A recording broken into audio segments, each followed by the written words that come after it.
किसान अधिकार अभियान संगठन और अन्य समूहों ने विशेष जन सुरक्षा अधिनियम 2024 को रद्द करने की मांग की है। आरोप है कि कानून नागरिकों की अभिव्यक्ति की स्वतंत्रता के खिलाफ है। संगठन 1 अप्रैल तक नोटिस और सुझाव मांगे जाने को लेकर आंदोलन की चेतावनी दे रहे हैं। भगत सिंह की स्मृति दिवस पर प्रदर्शन और गूगल फॉर्म के जरिए हस्ताक्षर अभियान शुरू किए।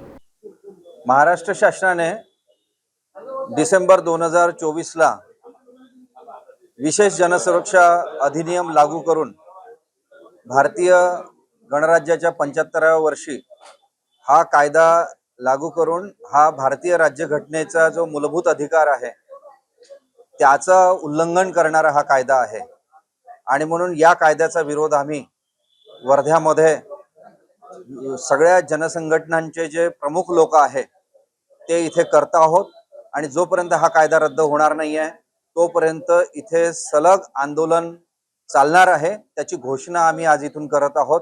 वेगवेगळ्या पक्ष संघटनांचे लोक याच्यामध्ये सहभागी आहेत।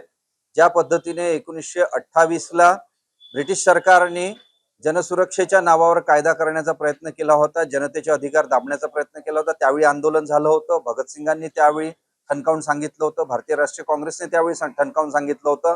तो कायदा त्यावेळच्या सरकारला परत घ्यावा लागला होता।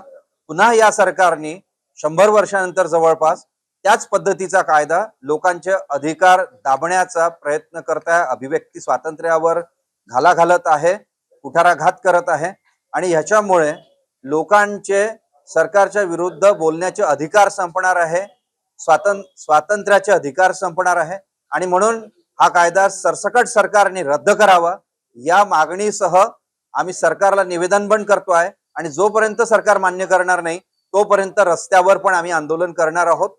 उद्या भगतसिंगांचे स्मृती दिवस आहे, त्या दिवशी या आंदोलनाचे निदर्शन करून सुरुवात करणार आहोत आणि सरकारला निवेदन पाठवून सह्यांची मोहीम राबवून आम्ही सांगणार आहोत की तुम्ही हा कायदा पूर्णपणे रद्द करा, अन्यथा महाराष्ट्रातली जनता या कायद्याच्या विरोधात, महाराष्ट्र सरकारच्या विरोधात रस्त्यावर उतरणार आहे। जोपर्यंत कायदा रद्द होणार नाही तोपर्यंत आंदोलन करणार आहे।